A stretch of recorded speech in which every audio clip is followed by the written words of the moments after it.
I was standing in the lamp room. It was October, and the light at this time of the day was gloomy, to say the least, and it was getting cold in this stone-clad room. There was always one spot in the flagstone floor that was warmer than the rest, and I made sure I was standing on it to warm my feet. Last entry was 4:30 and it was 4:15, and so not long to go now. Oh, this must be the last group I could hear coming down the stone stairs to the kitchen, which included the lamp room and was one of the last rooms in the tour. "Hello," I said, as I welcomed them with a cheery smile. But then I heard another step of footsteps. I popped my head out, expecting to see somebody else to join the group, but there wasn't anybody there. "Oh, sorry," I said, feeling confused. As I went through the history of the room, one of the visitors asked if there were any ghosts in the house. "Yes," I said, "we had a house servant called Mary Davis who died in this room, I'm told. She has been seen on occasion, but mainly it's her footsteps that are heard running down the tunnel." As I looked round the group, I noticed there was a young girl stood at the back with a half-knowing smile on her face.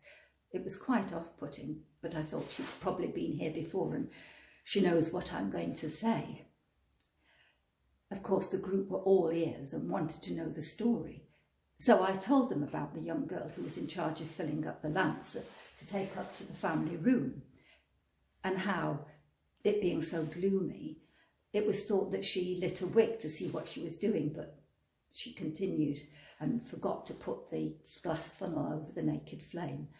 Well, nobody knows exactly how it happened, but the girl's screams alerted the kitchen staff, who came running only to find her engulfed, inflamed, and she died in this room. Of course, they were all very shocked, but I could tell that they had enjoyed the story, and the gloomy atmosphere certainly added to the possibility of ghostly apparitions.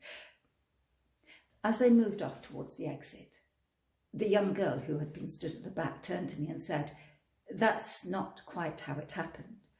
"Oh, really?" I replied. "Do you have a family connection? Only we have a volunteer here who does a lot of research into the servant history. I'm sure she would be most interested to talk to you."